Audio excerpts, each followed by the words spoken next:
Greetings, I'm Colin, and welcome to Meet Me at the Table. I first want to thank Barrett so much for letting me do a collaborative video with him. We are going to be playing Project Elite, one of my favorites.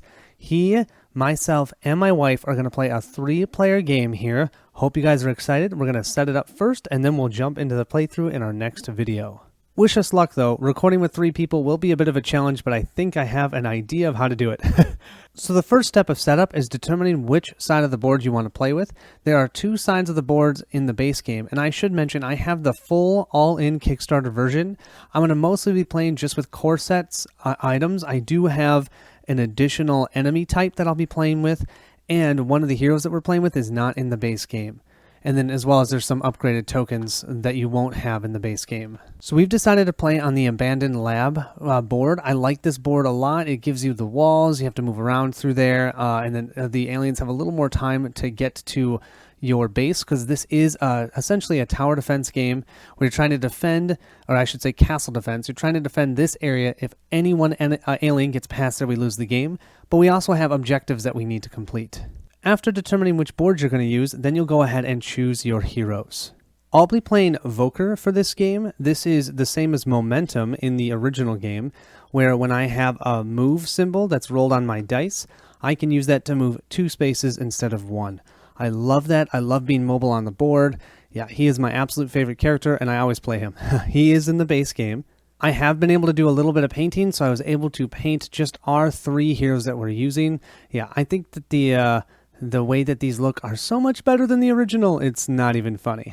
What's different than the original game here is you actually have a health track, and each time you pass a certain mark on here, you'll lose that die for the rest of the game. Unless you can heal yourself back up, then you can gain that die back. So normally I'd have 4 action dice, but if I took a total of 2 wounds, well, now I only have 3 action dice. And then if I went all the way to here, I'd only be playing with 2 action dice. And then if ever anyone gets to here, that's one of the ways you lose the game.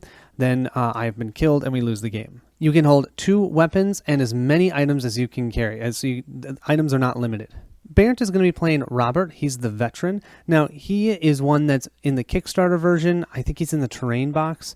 And so you won't have this if you're playing the base game only. His ability is amazing. Once during each spawning phase, you may cancel a boss card just drawn and place it on the bottom of the deck and draw a new one. Super helpful, because in this game you have a boss deck and you always will draw 2 cards from it. Since we're going to be playing on the hard mode, we'll be drawing 2 cards from it each round. That's a little different from the original game as well. Also, look here, he has all 4 of his dice until he gets to his last health, and then he loses 1 die, and that's it.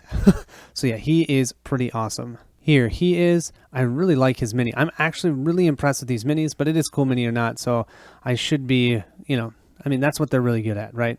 Finally, Monica is going to play another one from the core set. This is Kinjay. She has Push Forward, and this is Caress from the original game. She loves playing Caress. Whenever you kill an alien within range 1, you may move to its space. So normally you kill an alien, then you have to move and all of that to get closer to other aliens. No, what she can do is, we like to call it the conga line. She'll take the alien conga line and just kill, move, kill, move, kill, move. It's so awesome. So yeah, she will be probably the one annihilating the most aliens. Her mini is also probably one of my favorites. I think she looks totally awesome. I love the purple. Anyways, and her hair, yeah, looks super cool. Each player should grab 4 action dice, and then around 3, you might need more of the d6s, because you will use these when you activate your weapons. Another great addition to this game are basic weapons. In the other game, you would just draw from the random search or weapon deck, and you could get a weapon that maybe wouldn't really fit you. So how you do this in this game is you grab from these basic weapons, you draw the amount of players, so the amount of players plus 2. So I'm going to draw 5 of these, and we can each pick 1 to start with.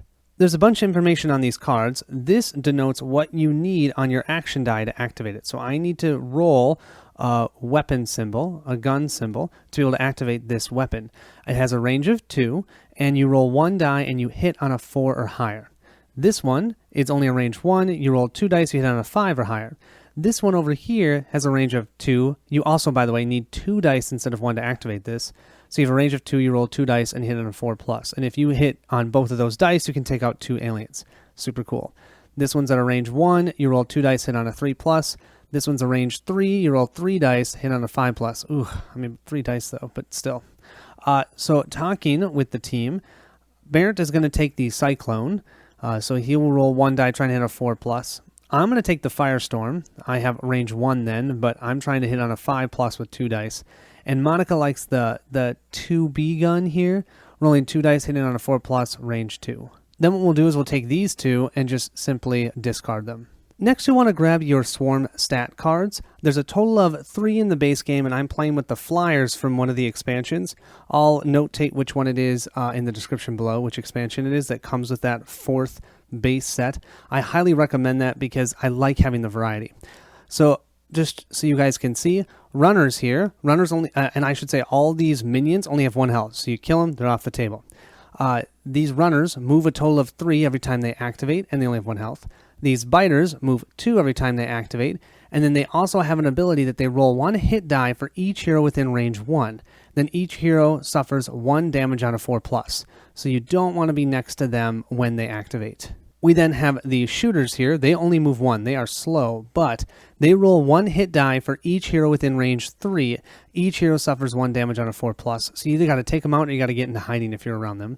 And then the flyers are super cool. Can only be attacked from an adjacent space, so you can't attack them from range.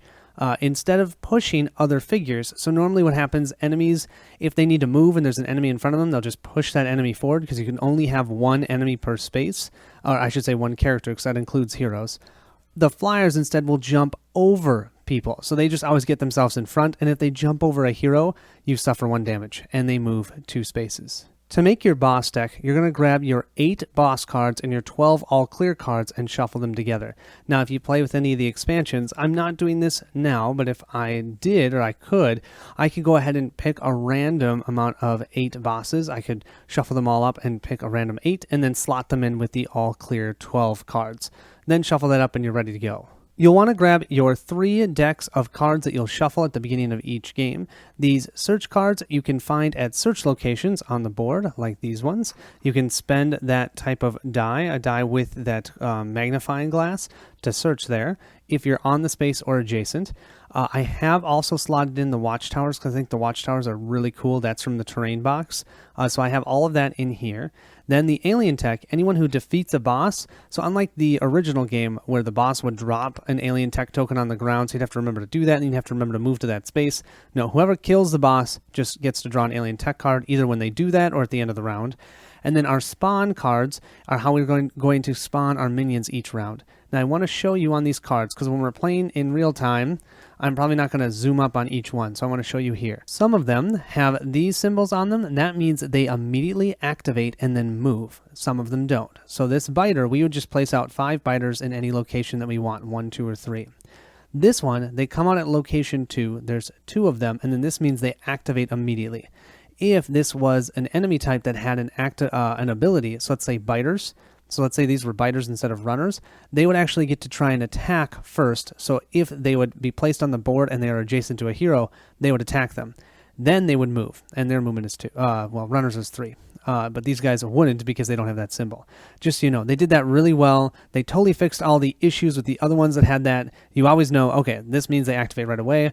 If that's not there, they don't activate. So yeah, I will go ahead and reshuffle this up, but wanted to show you that. Each round we'll be revealing 4 of those because we're playing on the hard mode. So normally you would just draw 1 per character or player, and then we'll draw +1 because we're playing on hard. Next, you'll want to pick what type of mission you want to play. In the base game, there's 5 different types, which is awesome because each one is going to feel very different. We've already played the exploration. We thought it was a little bit easy, so we're going to play the demolition for you guys. So this one, well, let me read you the flavor. HQ studied the proxy waves and found strategic points that are vital to the alien forces' maneuvers. If we blow them up, we might clear the area once and for all. We must plant charges and return back to base, or we will be caught in the demolition. So yeah, you're always going to have the goal of completing objectives and then running back to base, and you always have 8 rounds to do it. So our objective here is our explosives are set and need to be placed strategically to win the game. Demolition tokens must be placed and activated in the specific objective slots. So we have here set up, each hero takes one of the 3 and one of the 4 demolition tokens. So they look like these. So each of us will have 2 of these, one of the 4 and one of the 3. According to the number of players indicated for each map, Fill the listed objective slots with 1 target token each. Return the remaining tokens to the box. We then need to place them in specific locations. Since we're playing the abandoned lab at 3 players, we have to place them at 1, 3, 4, 6, 7, and 11, and I'll show you that in a second. It states here, each demolition token can only be filled by the hero carrying it, so someone else can't fill it. Heroes may exchange demolition tokens as any equipment, which just means during the real-time phase, if we're adjacent, we can trade. When all slots are filled, the token is ready.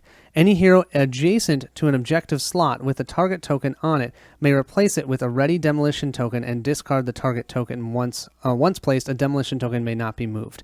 Our next step in setup is we need to set up our event deck. We're going to have 8 events, 1 for each round.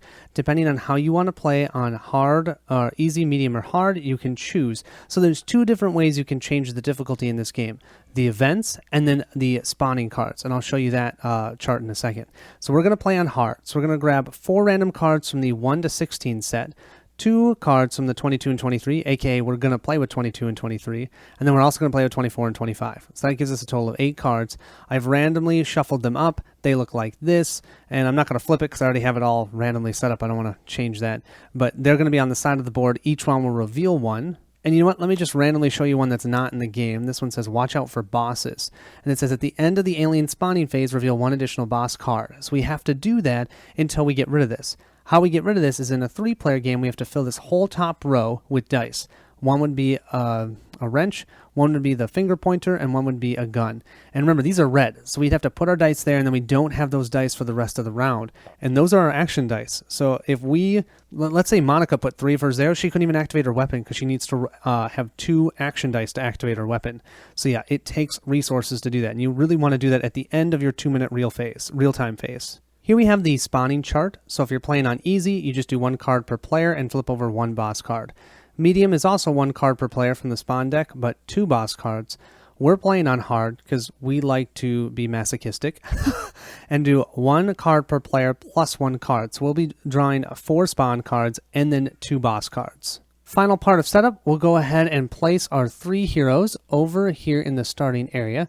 It is good to note that if you're in that starting location, any weapon that you have has -1 range, just, to a minimum of 1. You can't have a 0 range because you can't be in the same space as another character. We also need to place out our search tokens. That's also new for the game. So when you do that search, you can take this off of the board because no one else can search there for the rest of the round. And then you can either, during the real-time phase, actually draw from the search deck, or you can just draw at the end of the real-time phase. Also, these over here denote the locations where the enemies are going to spawn. You can see these little eggs. So we have to, if one spawns in location 1, this has a 1 egg, so that's in this spot. This is a 2 egg, so this is the 2 spot, and this is the 3 egg, so it's the 3 spot. When bosses come out, you're going to randomly determine that, and how you'll do is you'll roll a d6. So that's a 5. This is a 1, and this is worth a 1 and a 2, 3 and a 4, 5 and a 6. So then the boss will come out in this location. And you can see here I've made these target tokens. That's where we need to place those completed demolition tokens, or I should say objective tokens that we have. We're going to have to place them in those spots. And how you do that is you just have to be adjacent. And adjacent in this game works diagonally. You can also move diagonally. The only place you can't move diagonally is if there's a wall. So I can't move from here to here. I have to actually go around. Aliens have to follow arrows. So during the real-time phase and during their action phase, that's why there's all these arrows here. We don't have to worry about arrows. You also, their line of sight is kind of weird in this game. So let's say, for an example, I've got this guy here, and I am here, and you're supposed to go center to center. Technically, I'm going across this edge. That still has line of sight. But if I'm here and I have to go actually through a wall like this, I cannot see her. So, yeah, in real time, you're probably going to see that we're going to make mistakes. And that's what happens, right? It's real time. So apologies in advance for that. But really, I would just want to show you how fun this game is. This is a game that I will never get rid of. It is unique. It's enjoyable. It's crazy, but you have to be okay with real time because those 2 minutes go by fast and you are trying to go as fast as you can, and at the same time aliens are moving forward based on your dice rolls, because if ever you roll that symbol you have to move an alien forward 1 space, and so it just gives you this feel of aliens chasing you down or chasing towards the exit while you're trying to take them out and complete objectives. With that, I think we're ready to start our playthrough. I will see you in the playthrough.